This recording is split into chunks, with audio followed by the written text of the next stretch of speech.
Here we are once again live on the PWP Nation YouTube channel. What's up, you guys? My name is Jay Oletto, and I'm here live once again, as I am each and every weeknight at around 6 p.m., sometimes 6:30, sometimes another time. Who knows? Who knows, baby? But one thing is for sure.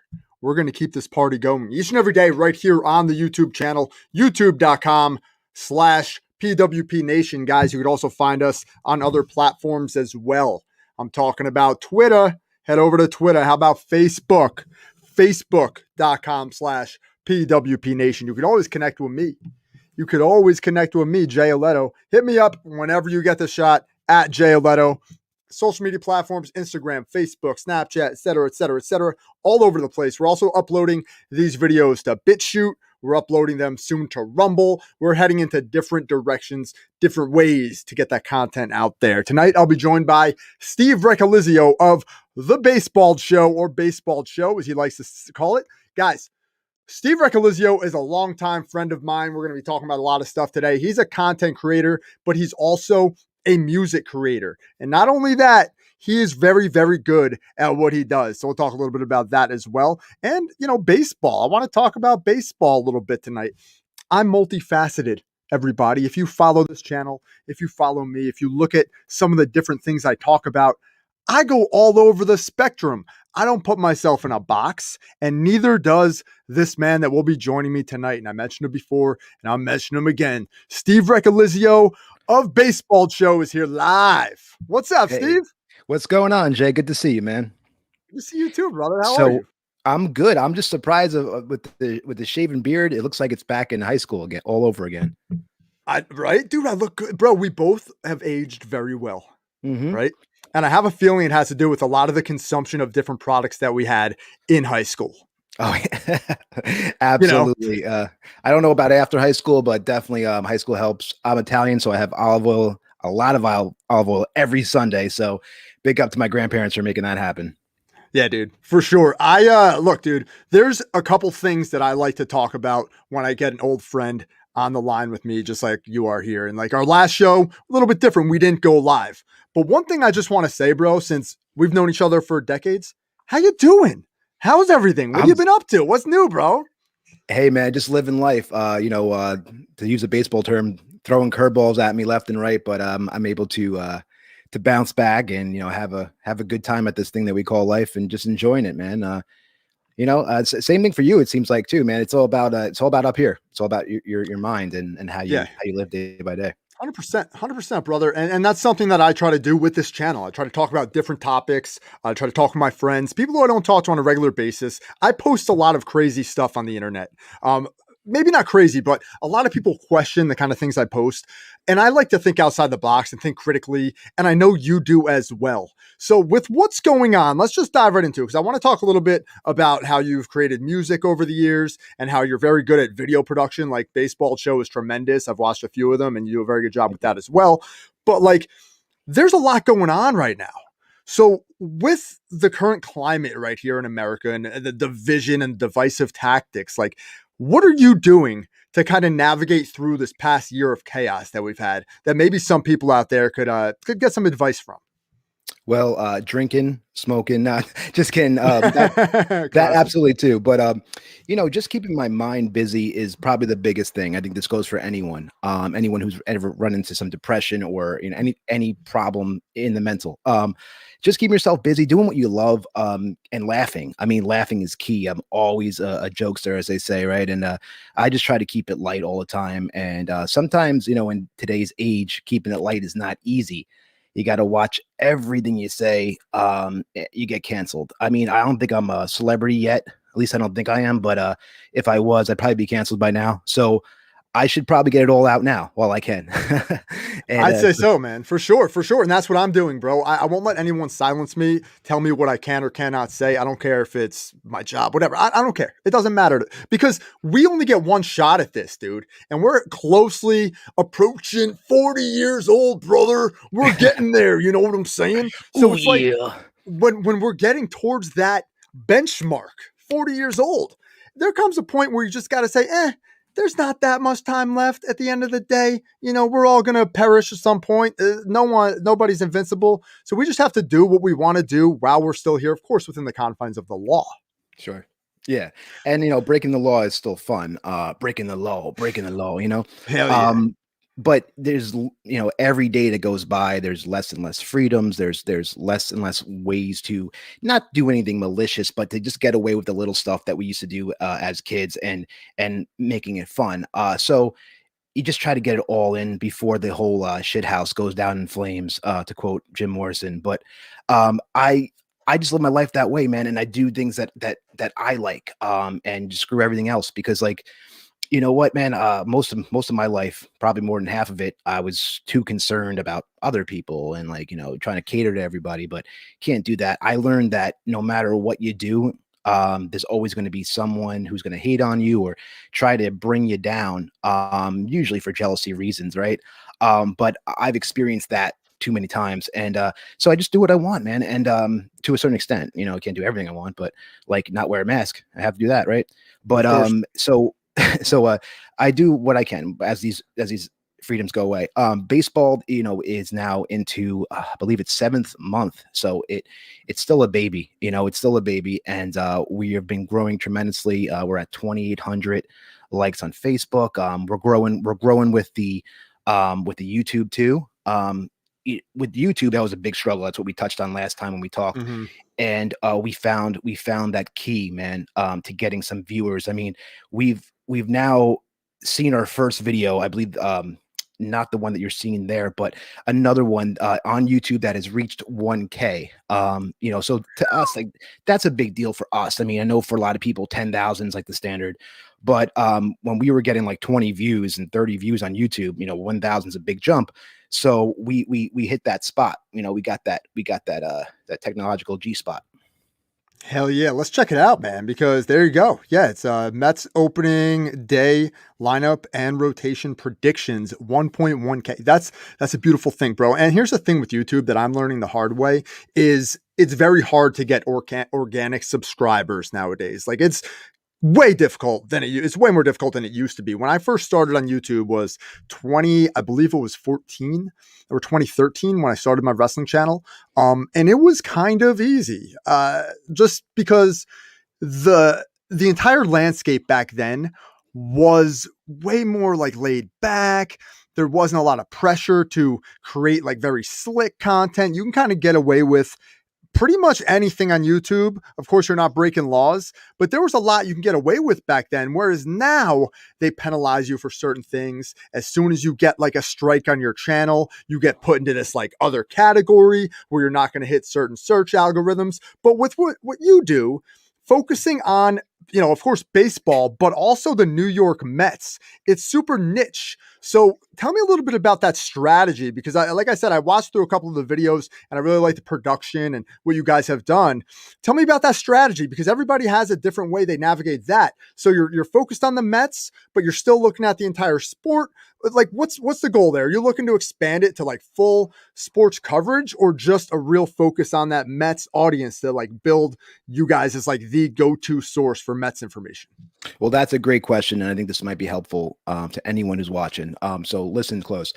I think when it comes to any content that you're doing, whether you do a generalized content pool or you're just kind of focusing on one thing like the Mets or like baseball, it's important to do a lot of different things. However, you don't want to do just everything, just to do everything. You've seen some sports shows fail because they talk about other things and the reason why this is important is because it's, say that you have, let's start with the Mets, right? So I'm a big Mets fan. I'm passionate about it. It's easy for me to talk about it. So that's where the passion comes from. Now, next, you got to get people to actually watch it. So it can get frustrating, especially when you're first starting out, you're not getting anyone to watch it. You're working hard on these videos and you're not getting the results.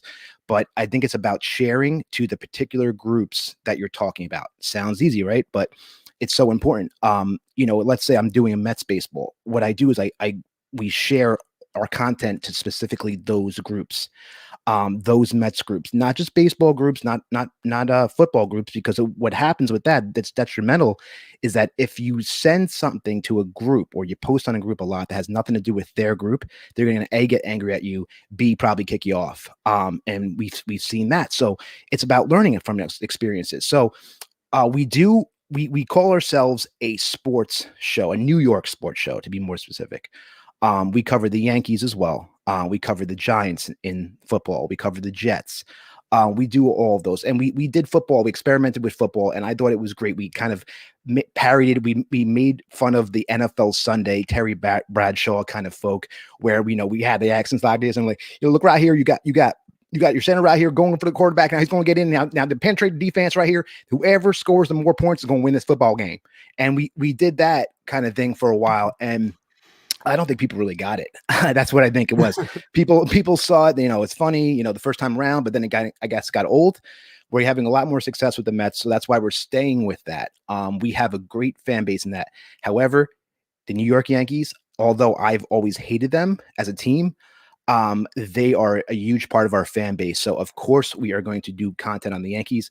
And when we do those Yankees content, we absolutely send it to those groups specifically.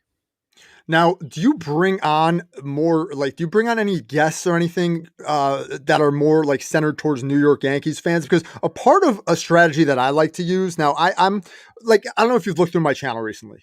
What I've been doing is literally just interviewing random people, like friends who I haven't spoken to in a long time, people who I think are interesting, who might have a story to tell or some advice to share, or maybe somebody from the wrestling industry, which is kind of what I did early on, and just dove like balls deep right into the wrestling industry. You know what I'm saying? So like, it's kind of like a mix where I'm still just kind of finding that right path to just rejuvenate the channel that once had a lot of, followers, subscribers, whatnot. So is a part of your strategy to kind of utilize other people to bring into the fold, or is just going to be you and Ryan focusing on that part of it? Absolutely. We always want to bring in other people. We brought you in, Jay. We talked to Doug Rush, who is a well-known name if you are a Toms River South alumni, right? So by the way, folks, that's where Todd Frazier came from, right? So he was a sports writer for what was it? Chieftain. I couldn't think of the name for a second. Yeah. And here's the thing about Doug Rush. I suggest if you have a TikTok account, go follow his TikTok account, because Doug Rush is about 400 something pounds. One of the sweetest guys you'll ever meet in your entire life.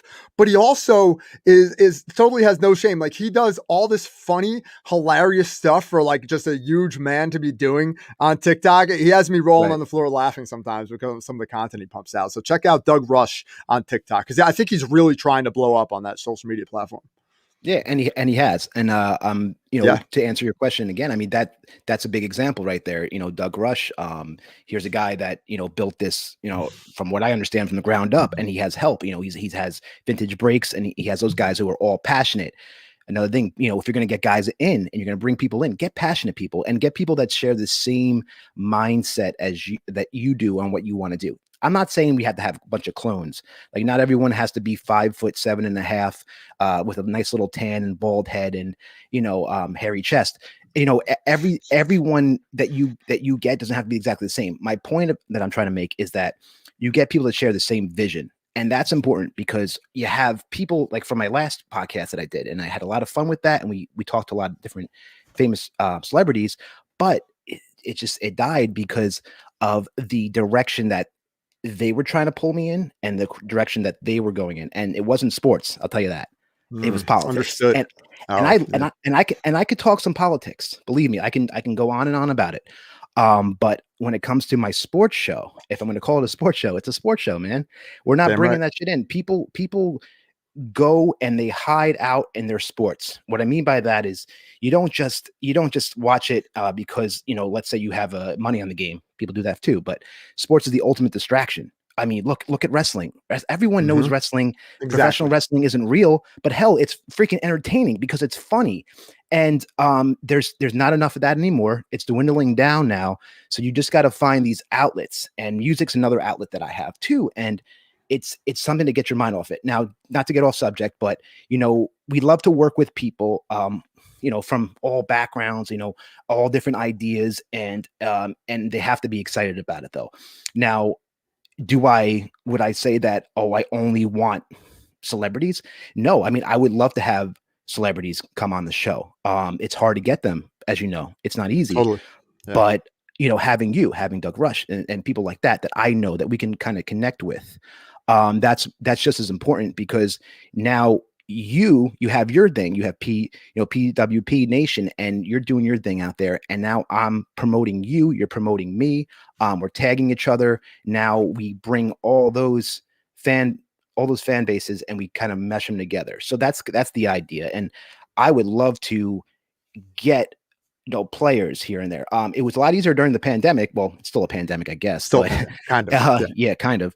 But the boogeyman is still here. But when the boogeyman first arrived and everybody was super scared about this virus, there was a lot of people that were available. Like when we got Cliff Floyd from MLB Network, Cliff Floyd's not Babe Ruth, right? He'll tell you that. He's not, the most famous baseball player of all time, but people know him and he has sick numbers. I mean, I like them as a Met, of course, but I like them on any team. World champion. There's a lot to say about him, but the fact that he's on MLB Network as a current host of MLB Network is huge. That's bigger than him being a Mets fan, because our show is called Baseball and you have a guy from MLB Network, people recognize him right away. By the way, he was a cool ass guy too. That dude is cool because he got on the show right away, and he has a glass sitting there and it kind of resembles apple juice. And he goes, "Do you mind if I drink my apple juice on the show?" I was like, "Go ahead, man, drink as much apple juice as you feel like you need to do." And he just kind of spilled the beans, man. He was opening up. He was opening up to us, and a lot of truth came out of his mouth, a lot of entertainment, a lot of good stories. And I would love to get him again. So that's someone I would love to go out and get. We reached out to Todd Frazier recently because I figured this makes sense. Me and him went to the same high school. Ryan went to South as well. He was in the same grade as him. Me too. Me too. You did. So we all know Todd Frazier. Now, Todd Frazier's like your local hero, right? So if we have all these celebrities coming on, but especially a guy like Todd, I don't know why you don't look at your Instagram or your Twitter, but you still haven't opened up the message. But anyway, we would love to get him on. He's now a member of the Pittsburgh Pirates, and last time I saw, he was banging dingers.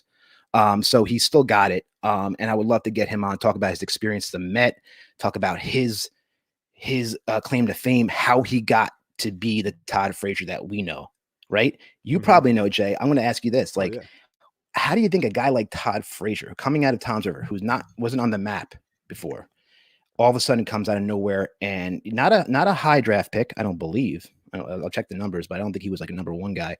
But he comes out of Tom's River High School.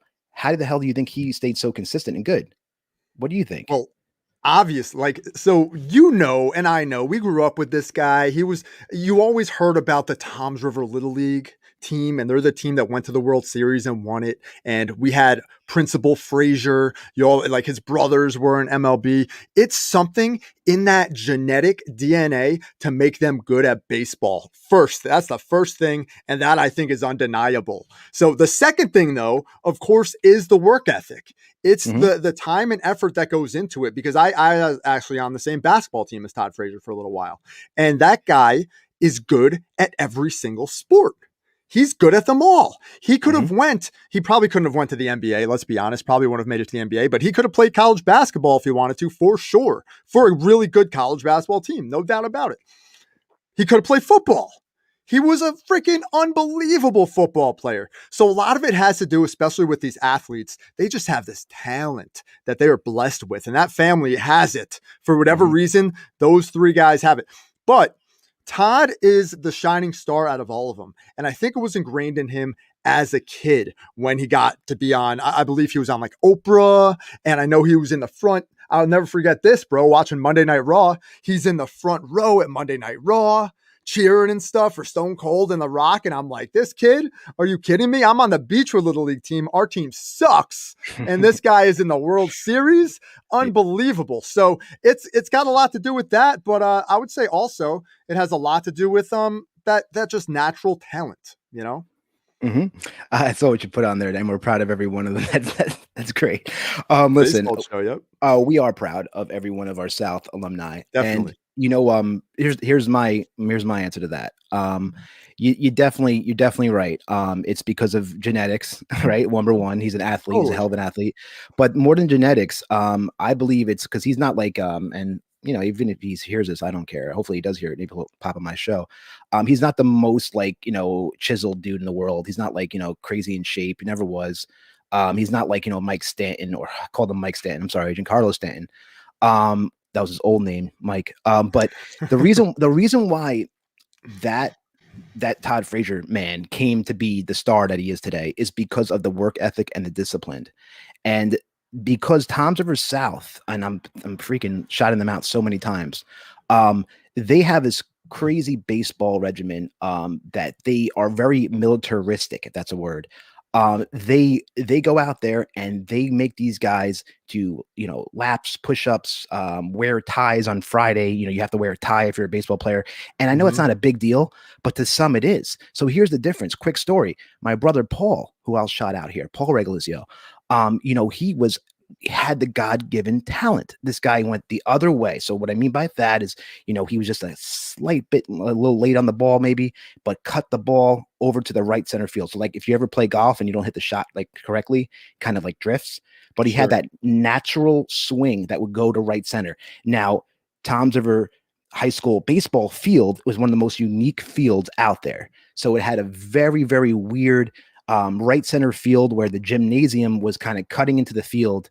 And it was, maybe you can, like, while I'm talking, pull up a picture so people could see that. Yeah. But if you go to Google, like Tom's River South baseball field, probably get some aerial shots of it, but it goes in. So my brother had a very good swing especially for that field. Now was he good? Yes, absolutely good. Here's where he went wrong. The discipline. He couldn't handle someone telling him what to do on a daily basis. He couldn't handle wearing a tie on Friday. He couldn't handle someone yelling at him when he hit a triple at third base because someone told him to bunt, right? So there it is. Right there. So if you look, there's a gymnasium cutting right into right center field. That's his power alley. So that's where he would hit a lot of those on the roof. So if we were like having, a class and taking a test, you might hear a baseball go on that roof. But I like that field because I like unique fields. But here's a guy like Paul Regolizio, right? Very good player, probably would have made it to the majors if he just had a little bit of that work ethic and that discipline, but he didn't want to do it. He went another direction, right? Not the best direction in the world, but he went another direction. And Todd Frazier stayed the course. It helps when, you're in the Frazier family because, hell, I mean, the work ethic's all over the place. Charlie Frazier, who sounds just like him, by the way, sounds exactly like him. It's true. It's true. He was my principal too. I believe, in South, we used to do principals every year. Would change. Like we would have like our student principals. There's Coach Frank there. Big up to Coach Frank. And you know what? Coach Frank and Frazier, they want nothing but success for my brother. They gave him a chance. It's just that I think the one thing that really did it was when they yelled at him because he hit a triple. They said they put down a sign for him to bunt, and he swings away, hits a big triple, scores a couple of runs, and then he gets yelled at third base. So just imagine you're an athlete, you do that, and you get yelled at. You'd be mad too. But my point is that you got to just take that. You got to take it a little bit because it goes to something better. He would have went to a totally different path. And he says it all the time, I could still make the majors. Like, no, Paul, you can't. You're nearly 40 years old. There's no 40-year-old rookies anymore. It doesn't happen. But if he has natural power. So Todd Frazier, in the end, to wrap this all up, Todd Frazier, not the whole show. So don't. Not yet. To wrap this part up, is Todd Frazier did it because of discipline, because of his work ethic and staying with it. And he has it, and he still has it. He's getting older now. He's up there. I think he's a little bit younger than me. I think he's a grade earlier than me. Yeah, I think he's a grade, maybe a grade below us. I'm pretty sure. Yeah, he's a little younger, but he's starting in baseball. When you're 35 years old, you're an old man. Sorry, Frazier. You know that's true. That's true. And he actually took the different route because I believe he was drafted and he decided to go to college to play. I'm pretty sure that's what he did. He played in college first, and then he went into the draft and got drafted. I believe it was to Cincinnati. I can't even remember anymore, but there he is. He was also a Yankee. He kind of became like he was on the White Sox. He's been all over the league.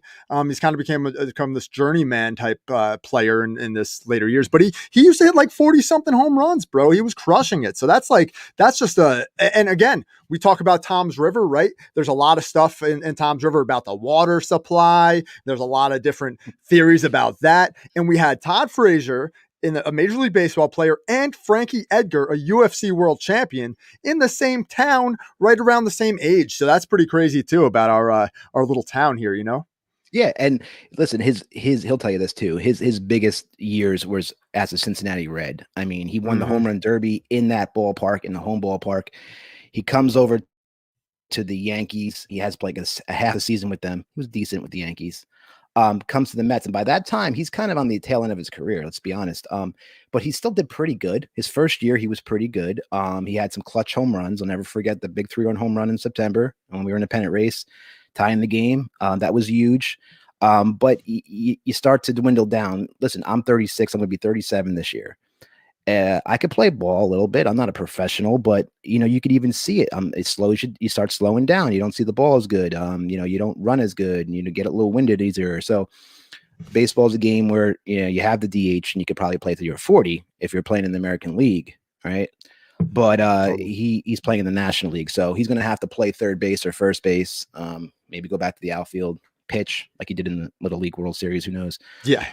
But do whatever. He can do anything on that field. That's a crazy thing. He can do whatever he wants on the field, man. He's an insane athlete. Yes, and I hope we tag the living shit out of him on this. We have to tag him because he needs to hear this, man. I mean, I don't know. He's a great ball player. He's had a good career. And now at the end of the career, he's playing in Pittsburgh. So you're going to start seeing people are going to forget about this guy. Like people probably don't even realize he's still playing. But he's playing for a major league contract.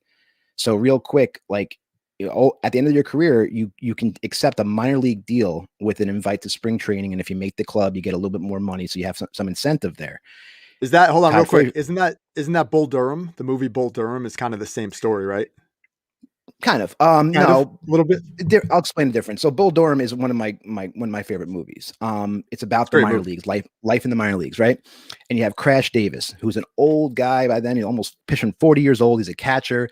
He has the most home runs. He's about to break the record for the minor leagues. He doesn't want anyone to know that because he's old. But that movie, you see the minor league system. So now this is a little bit different with his situation and a lot of players his age.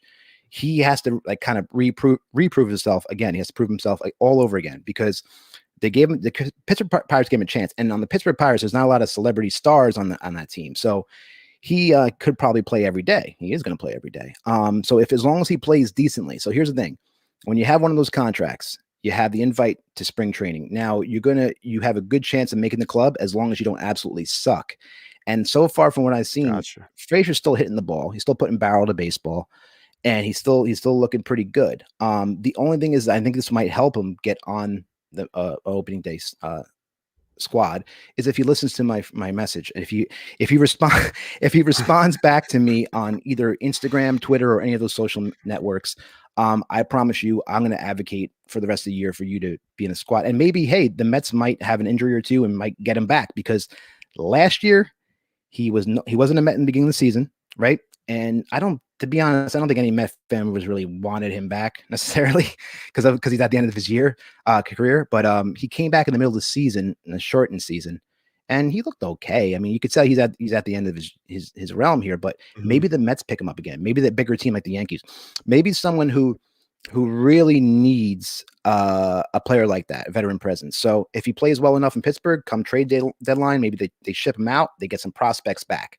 And I'm giving you a lot of information here about the inside of baseball, but I think it's important. Like you get shipped out by Pittsburgh. It makes sense. They get back some young talent, like 3 or 4 guys in the deal, and maybe help someone go win the World Series. So in a perfect world, I think I had a dream last night where the Mets won the World Series. I have many of these dreams.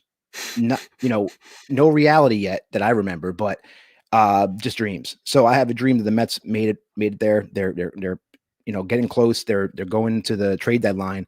They pick up Todd Frazier. He turns out to have a monster rest of the year, and he helps the Mets win the World Series. Imagine the irony if that happened. You can't write that kind of stuff. I mean, you can dream it, but you cannot write it. And I think, that's anything's possible as long as you make the major league club and you're showing that you can still hit. Anything's possible. Dude, I love it, man. Let's wrap this thing up. We're going to do many more of these in the future. So this isn't going to be the last time. It's not even the first time. This is the second time you've seen Steve on this channel. We're going to do many more of these in the future because we have a lot to talk about. And maybe we'll put some stuff behind a paywall because I do have a Patreon at patreon.com/PWPNation. Maybe some exclusive content. Maybe we'll get a little bit spicy and talk about some deep in the weeds type of topics in the future. Who knows? Who knows? But wrap this thing Absolutely. up, Steve. If you got one thing to say to people out there, of course, check out Baseball Show on YouTube, subscribe, check it out on Facebook, click the like button, share it, share it, share it. If you got one thing to say to people out there before we leave them for the night, what do you got? Listen, man, it's to keep going with whatever you're passionate about. Keep it going, especially now that more people are home and they're not out anymore. You have more time to do productive stuff.